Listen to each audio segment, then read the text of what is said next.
to Goat Island. I'm your host, the Big Ka Huzzi, and this is your weekly entertainment and history.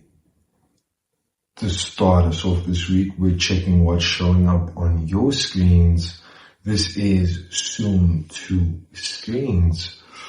This week is about a little more on the final of our top 3 picks for the month for both movies and series, plus checking whether our predictions for movie and show of the month for August were right or not. So, the last of our movies, The Thursday Murder Club, out August 28th on Netflix.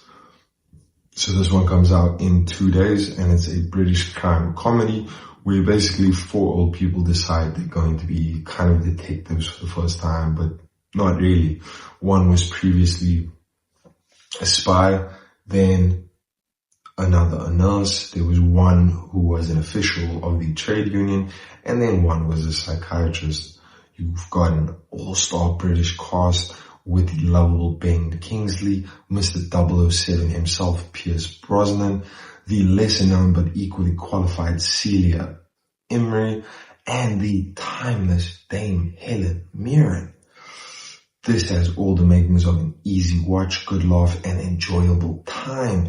Be sure to check it out on Netflix later this week. And then the last of our series is Peacemaker Season 2. August 21st, started on HBO Max. John Cena is back again, and this time for round 2 of the DC series Peacemaker, in which the WWE superstar plays the main character of the same name and DC Comics anti-hero Peacemaker. And look, I don't really want to get too much into this, but go watch season 1 if you haven't. And if you saw the new Superman movie, you would have seen John's portrayal of this character via an unexpected cameo. What can I say? It's action, it's comedy, it's comic accurate, and it's definitely not PG era at all. Hustle, loyalty, respect, who? Tying in many characters from not only the new Superman in season 2, but also continuing the previous storyline while being part of the new DCU. DC seems to be on the right track for once, so check this out if you don't take life too seriously and want a captivating, non-traditional and enjoyable comic book movie to get into, or comic book series, to get into. The first episode came out last week, with the second episode to release later this week. And our movie of the month prediction, we said that it would be The Pickup, and honestly, even with the frustratingly short and misleading Roman Reigns cameo, this was still the movie of the month easily. So we got this one dead right. And then for the show of the month, we picked The Chief of War, and only 4 or 5 episodes in, and this shit is fucking incredible. By far, not only the most captivating show of the month, but arguably of the year. It's just fucking amazing. You got this shit spot on. Rumors, hype, movies, put it all together and you get this. This is your weekly hype report, where we talk about our most hyped, unconfirmed projects in film and television. And of course, this month is all about the Masters of the Universe rumored remake, supposedly releasing in 2026. And this week's reason of hype, less is more. Now, Masters of the Universe in of itself should be enough to get you hyped, but aside from Jared Leto playing a hated character, which just makes sense, and Idris Elba playing a supporting character to He-Man, much like he did in the Thor series as Heimdall to Chris Hemsworth's Thor, we have another casting choice for this week's season to be hyped for this insane remake, and this is Nicholas Galitzine is He-Man. And I know you're probably thinking, who? And that's the point. The main character is someone you've probably never heard of nor seen, and if you have, you probably don't remember him because he was in a smaller role. This means that when you see him as He-Man, you won't see the actor, you will just see He-Man, and he'll be able to fully embody the character to be this generation's very own He-Man, rather than just another version or iteration of previous portrayals of the character. And that's a massive W. Look, you don't need a superstar to play He-Man.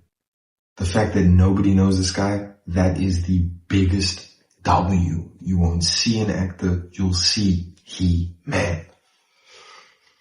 There's a time for crying, time for laughing, but right now none of that matters because it's Marvel in time. And of course, the project we are focusing on until the end of the year is Avengers Doomsday, scheduled for December 2026. And this month has been all about rewatching Loki season 2 for Avengers Doomsday theories. And this week, He Who Remains still remains. So obviously the Kang variant, He Who Remains, is killed at the end of season 1 of Loki.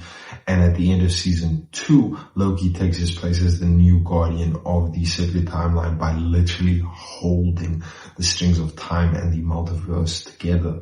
But here's the thing, Kang is in fact from the future, and killing him in the past that he traveled back to from the future doesn't stop him from coming into existence. If anything, it simply ends his existence at a time prior to him beginning to exist. Brain fuck, I know. But stay with me now. Did we forget that this timeline Loki is holding together is for an entire multiverse?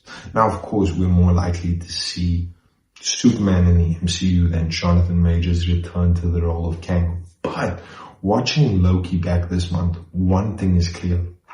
He Who Remains will still exist. And now that Loki and Sylvie have gone against the rules of time and the way that things should have unfolded, what if this results in a He Who Remains who learns from this situation before it happens and potentially either seeks out or is sought out by Doom? It may be a reach, but to completely waste the character that was built up rather than using him as a bridging character between Doom and Loki, considering the obvious parallels between Kang and Doctor Doom, that would just do it. So let's see in the coming months whether this is right. But reports have come out that a Kang variant is a potential secret villain in Spider-Man Brand New Day, which would confirm the character is still around, and yet it just doesn't feel right. So only time will tell if we're right, but regardless of which way they're choosing to go with Kang, one thing remains clear. All roads lead to Doom.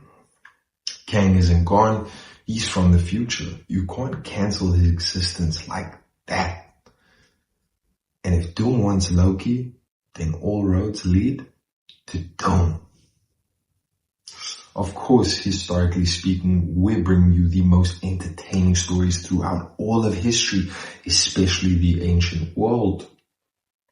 All of August has been us trying to get into the Greeks, and this week's story is focused on an idea from ancient Greece that we still use to this day. And the story, Athens walked for Donald Trump to run. Okay, 508 BCE, Athens said, fuck this tyrant shit, and kicked Hippias to the curb. Enter Cleisthenes, the dude who basically looked at chaos and went, you know what, we need voting booths. Athenians, so Cleisthenes, what's the plan? Him. Alright, hear me out. Instead of one dude bossing us around, how about everyone gets a say? Them. Everyone? Him. Well, not everyone. Just the bros. No women, no slaves, no foreigners. We're progressive, not crazy.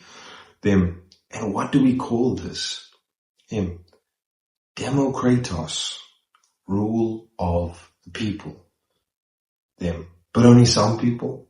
him. Stop overthinking it. Demos means the people and Kratos means to rule. Put it together and you get democracy, power of the people. The dude carved Athens into tribes called demis, also known as ancient postal codes, set up a system where adult men could flex their equal voice, and boom, democracy was born. And guess what? We still use the same messy, loud, sometimes broken, but still kicking system to this day. Moral of the story, Athens invented democracy. We just added Wi-Fi, corruption, and Twitter polls. Athens kicked out their tyrant, invented democracy, and we still use it to this day. Now, that's a wrap for this week's entertainment and history drop. And you can like and subscribe. If you have any thoughts, drop a comment. And from Goat Island, this is the Big Ka Huzzi. Check you again.